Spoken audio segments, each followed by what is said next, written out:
She dated Paul Newman in secret. Now we know the reason why. Paul Newman's affairs remained hidden behind his meticulously crafted public image. Why go for a hamburger when you have steak at home? Newman famously said when asked about staying faithful to his wife. The perfect Hollywood romance had its share of contradictions that came to light recently. Everyone knows about Newman's remarkable 50-year marriage to Joanne Woodward that lasted until cancer took his life. Journalist Nancy Bacon told a different story, claiming an 18-month affair with the actor while filming Butch Cassidy.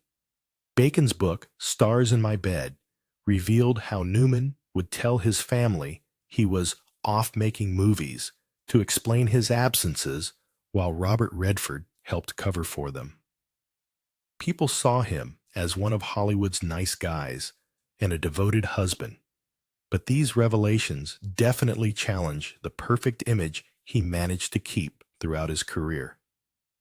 The actor himself admitted he was a functioning alcoholic who drank a case of beer daily.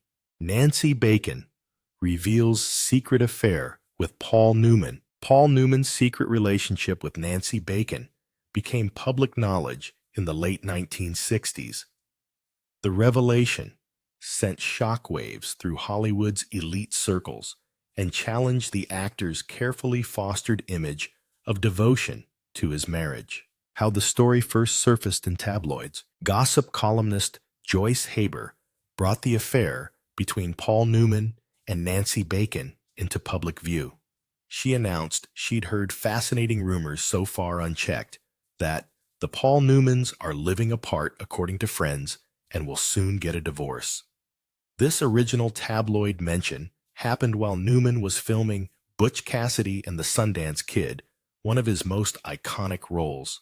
Paul Newman and his wife, Joanne Woodward, made an unusual move instead of ignoring the speculation. They bought a half-page advertisement in the Los Angeles Times just to mock these rumors. Their defensive strategy, meant to silence the gossip, ended up backfiring spectacularly. Nancy Bacon stepped forward after the advertisement's publication to confirm the affair was real. She called it the worst-kept secret in Hollywood. Her public admission turned what could have stayed as speculation into a credible story that respected biographers would later verify. The affair stayed mostly forgotten until 2009. Film critic and biographer Sean Levy sparked new interest in the relationship through his book, Paul Newman: A Life. Levy's thorough research convinced him that Bacon's account was genuine, and he stated that her story checks out. The Irish Independent reported that Levy's claims in the biography caused outrage. Many people saw it as an attempt to damage a revered cinematic legend and committed philanthropist's reputation. A friend of Woodward's reportedly denied the affair happened, suggesting the news upset Newman's widow. What Nancy Bacon claimed about their relationship. Nancy Bacon was known as a divorced Hollywood journalist and minor Hollywood actress. She appeared in films like Sex Kittens Go to College and The Private Lives of Adam and Eve. She shared specific details about her relationship with Newman. Bacon managed to keep her story consistent about the affair's start in 1968, during Butch Cassidy and the Sundance Kid's filming. Their paths crossed through work. 20th Century Fox had asked her to write a magazine piece about the actor. Bacon's account of the relationship included these details. She spent several days with Newman on the film sets in Mexico, followed by nights in his hotel suite. They kept meeting at her apartment after returning to Los Angeles. The affair lasted about 18 months, or 1.5 years. Newman was at my house almost every night for 2 or 3 weeks during one period. His Butch Cassidy co-star, Robert Redford, would kind of cover up for us. She revealed Newman's personal habits. He drank lots, drove VWs with a Porsche engine, liked to dress in jeans, and moccasins worn without socks. She also shared his love for box music and silly jokes. He would call himself Mr. Sundance in messages left for her, even though he played Butch Cassidy in the film. Bacon's revelations damaged Newman's family man image.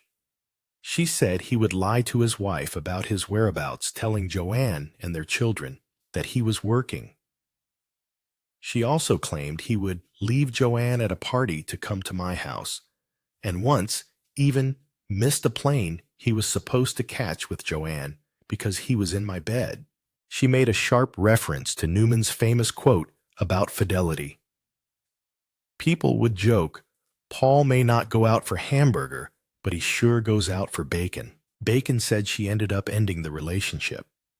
She became disillusioned as the affair died of its own inertia. Her final words were direct. "I finally said to myself, I can do better than this." I told him, "You're always drunk and you can't even make love." I ended it.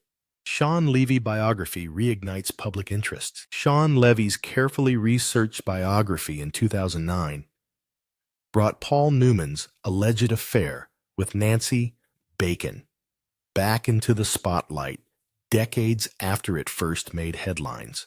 Paul Newman, a life, turned what many had brushed off as tabloid gossip into a believable part of Hollywood history. Why the affair gained credibility decades later. The Newman-Bacon affair stayed mostly forgotten until film critic Sean Levy released his detailed biography in 2009.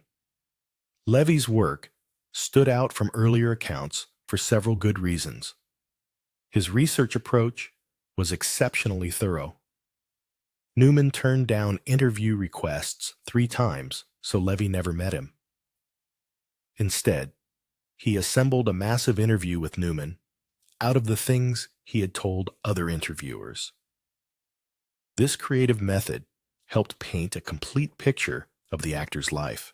Levy's reputation as a respected film critic added weight to his findings. His extensive research confirmed that Bacon's story of the affair checks out. A trusted biographer's verification turned what could have been seen as a questionable claim into an accepted fact. The book earned more trust through its balanced approach. Levy used just 5 pages out of 496 to talk about the relationship. This showed he wasn't trying to cash in on scandal, but wanted to tell Newman's whole story. The New York Post, known as Newman's long-standing enemy, featured the affair prominently in their coverage.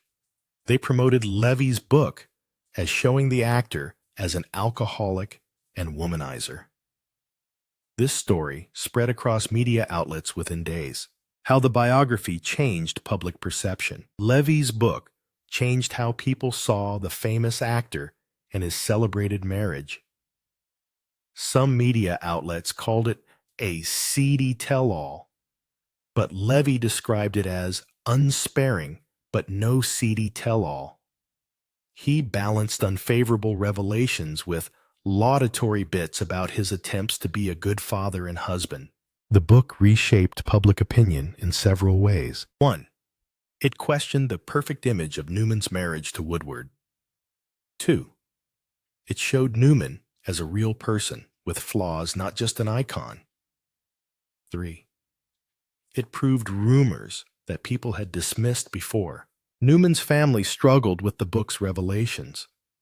His daughter Eleanor remembered finding a book written by somebody he had an affair with in a drawer in the bathroom.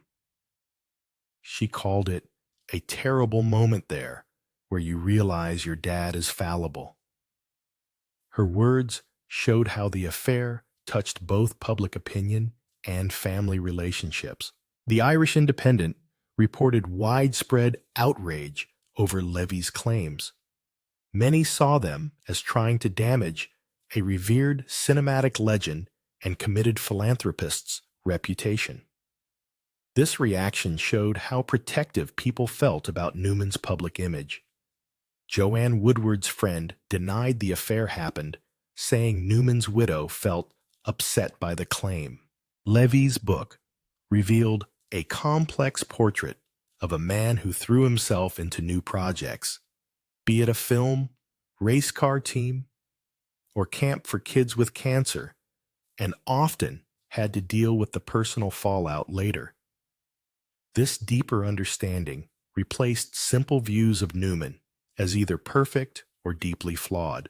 The biography turned what one of Newman's children called the public fairy tale, marriage, into something more real.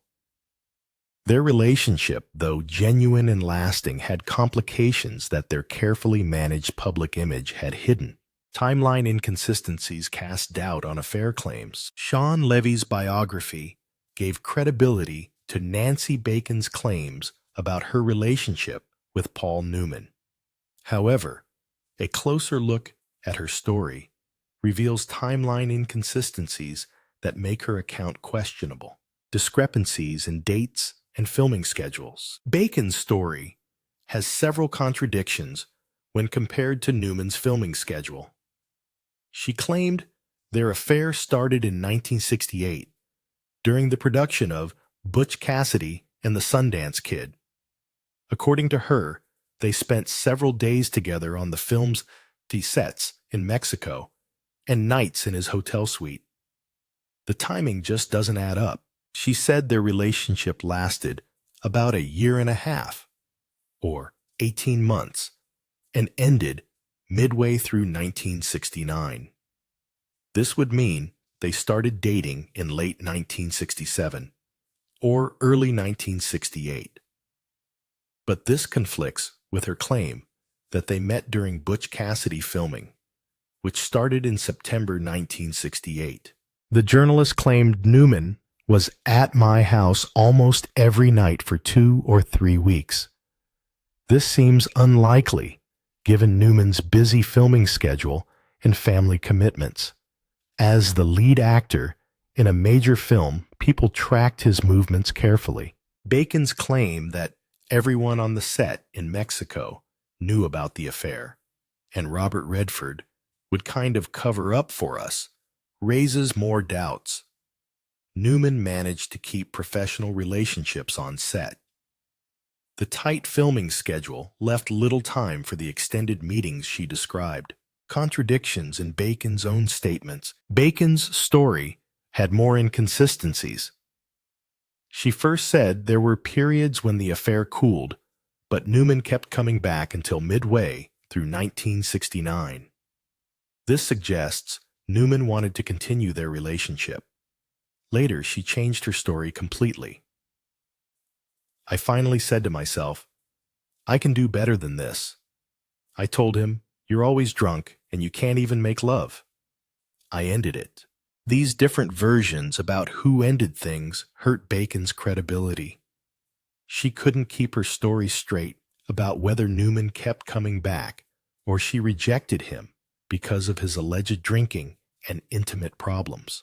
Bacon also made claims about Newman's availability that don't make sense. She said he would leave Joanne at a party in order to come to my house, and once missed a plane he was supposed to catch with Joanne because he was in my bed. These stories conflict with Newman's steadfast dedication to his family life even during tough times. The original gossip column that hinted at the Newmans' marriage problems called them fascinating rumors so far unchecked. That's not very convincing evidence. The Newmans' response was telling. They took out a half-page ad in the LA Times to make fun of these rumors. This shows they weren't worried about the claims. Bacon shared details about Newman's personal life, saying he drank lots, drove VWs with a Porsche engine, liked to dress in jeans and moccasins worn without socks. She could have learned these things from interviews or Hollywood gossip rather than a personal relationship. Paul Newman's character challenges affair narrative. Nancy Bacon's affair narrative faces its biggest challenge in Paul Newman's character beyond just timeline issues. People who knew Newman in Hollywood couldn't settle her claims with the man they worked with for decades. His reputation for discretion and loyalty. Newman managed to keep a reputation for discretion in his personal affairs and showed unwavering loyalty to his family throughout his career. Newman's reserved nature and distance from typical Hollywood social scenes started even before he married Joanne Woodward. His friends described him as a private person who stayed away from the celebrity lifestyle. Newman stood out from other stars of his time. He skipped nightclubs, kept his old friendships, and never got comfortable with fame. This core part of his personality clashes with Bacon's story of someone who would involve himself in a risky affair that everyone on the set in Mexico knew about. Newman's steadfast dedication to Woodward showed in real ways. The couple thought over their decision to live in Connecticut instead of Los Angeles to stay away from Hollywood's temptations. Their Westport home became their safe space where they raised their children away from public eyes. My father was very uncomfortable with his fame and not a people person, Scott Newman said about his dad. These traits don't match the behavior Bacon claimed he had. Newman stayed press shy even in his later years. He turned down interviews and never talked about his personal life. Newman's professional life showed remarkable stability. He worked with the same business partners for decades and stuck with one talent agency for most of his career.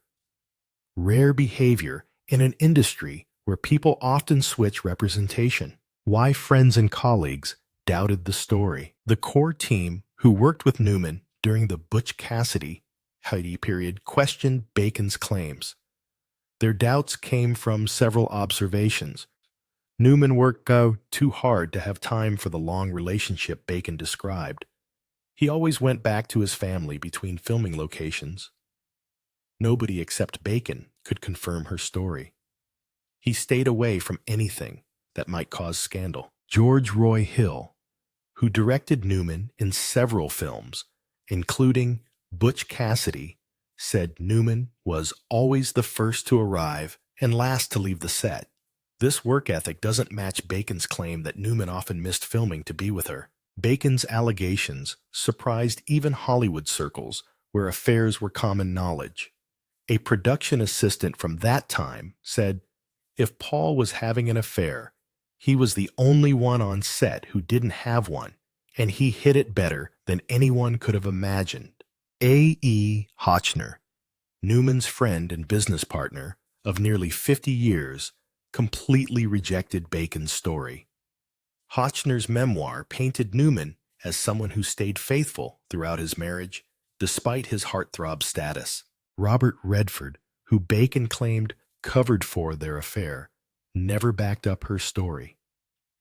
He had many chances to confirm it during interviews about Butch Cassidy and his friendship with Newman. This silence from someone who supposedly helped hide the relationship makes Bacon's story less believable.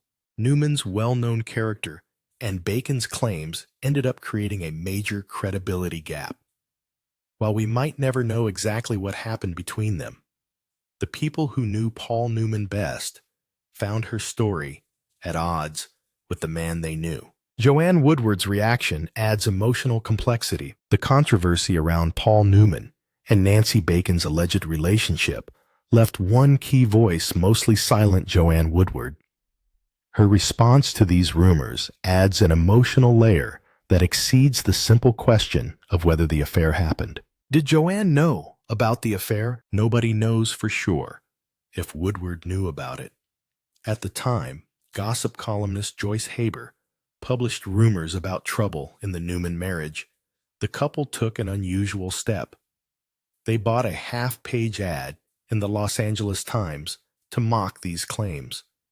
This move showed either complete trust in their relationship or clever PR management.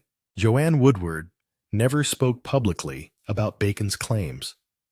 Her silence created room for others to speculate. A friend of Woodward's denied the affair happened as recently as 2022, long after Newman's death. The friend mentioned that Woodward felt upset when the claim appeared again in Sean Levy's biography. Some signs hint that Woodward might have known about possible infidelity. Their daughter Stephanie revealed in The Last Movie Stars that her mother once said, "I know he has these dalliances, but he always comes home." Newman admitted to marriage problems that lined up with his drinking issues. The couple lived apart briefly during this time, though they said publicly Newman just needed space. Their daughter Melissa offered a different view. She said her parents weren't saints, but managed to keep their love alive throughout their 50-year marriage. The family seems to accept their parents' flaws without questioning their genuine connection. How the marriage was affected during Butch Cassidy. The Newman-Woodward marriage faced tough times during the filming of Butch Cassidy and the Sundance Kid in 1968-69, right when Bacon claims the affair happened. The production kept Newman away from home, which created distance between the couple. Woodward rarely came to the set. She had her own career and children to look after. Her occasional visits might have served another purpose, to keep an eye on her husband during a risky time. Cast members noticed tension during these visits, but nobody knew if this came from marriage problems or just normal film stress. Newman's behavior showed mixed signals during this period. He stayed focused on his work and mostly avoided the wild parties common among film crews back then. His drinking increased, though a habit that he later called functional alcoholism. The couple thought over their future after filming wrapped up. They bought their famous Connecticut home, where they stayed for the rest of their lives. Moving away from Hollywood showed they wanted to protect their relationship from the industry's pressures. Years later, Woodward spoke honestly about their marriage. Sexiness wears thin after a while, and beauty fades, but to be married to a man who makes you laugh every day, now that's a real treat. She acknowledged long-term relationships have ups and downs without mentioning specific challenges. Whatever the truth about Bacon's claims, the Newman-Woodward marriage survived the storms of the Butch Cassidy era. Few Hollywood couples matched their resilience over the decades that followed. Children reflect on their parents' imperfect love. Paul Newman and Joanne Woodward's children had to face the truth behind their parents' carefully managed public image. Their stories give us a close look at how Newman's rumored affairs affected their family. Melissa and Eleanor Newman's candid interviews. Eleanor Newman remembers the exact moment she found proof of her father's possible affair. "I found a book written by somebody he had an affair with in a drawer in the bathroom," she revealed. "It was a terrible moment where you realize your dad is fallible." This shocking find changed how she saw her father, turning him from a perfect hero into a real person with flaws. Melissa Newman gave a more balanced view, saying her parents weren't saints, but managed to keep their love alive throughout their 50-year marriage. What they had was real, she stated firmly. They worked through whatever problems came up. Ethan Hawke's HBO Max's documentary, The Last Movie Stars, shows the Newman children telling the story of a marriage that made it through tough times. Their sister Stephanie shared something, telling their mother once said, "I know he has these dalliances, but he always comes home." How the affair shaped their view of marriage. Their father's human flaws changed how the Newman children looked at their own relationships. They learned to see marriage in a realistic way, not as a fairy tale. "We grew up with this public fairy tale," one of Newman's daughters explained. "Yet privately, we saw the work it took." This double view taught them several things. 1. Marriage requires consistent effort and commitment. 2. Relationships can survive significant challenges. 3. Public personas rarely reflect private realities. The children talk about these events without much bitterness. They see their father's alleged affairs not as unforgivable sins, but as part of a complex human relationship. Our parents taught us that love isn't perfect. It's a choice you make every day, Melissa noted. This way of thinking helped the Newman children guide their own adult relationships with realistic hopes. Eleanor later said that finding out about her father's flaws ended up being valuable, though painful. It forced me to see my parents as complete people, not just as mom and dad. This change, while emotionally tough, brought more honest relationships within the family. One theme runs through all the children's stories. Their parents' lasting dedication to each other was bigger than any mistakes made along the way.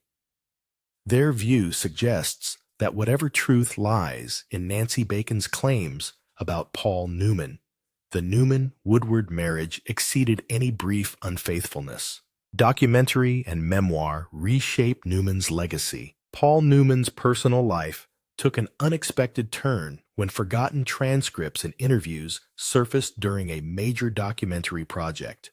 Ethan Hawke's role in The Last Movie Stars. HBO Max released The Last Movie Stars in 2022. This 6-part documentary series, directed by Ethan Hawke, changed many people's understanding of Paul Newman and Joanne Woodward's relationship. The project started with a remarkable find: transcripts from Newman's unfinished memoir project from the 1980s. Newman had talked with hundreds of friends and colleagues before he suddenly stopped the project. He burned most of the audio tapes, but the surviving transcripts gave a rare glimpse into his inner circle. These documents contained honest discussions about his marriage and rumored affairs. The documentary took a creative approach. Contemporary actors brought these historical transcripts to life. George Clooney became Newman's voice. Laura Linney spoke as Woodward, and other stars portrayed additional characters. This method created a window into conversations people thought were gone forever. I wanted to understand how their relationship survived. Despite everything, Hawke explained about his directorial motivation. The transcripts contain things Paul never intended for the public to hear.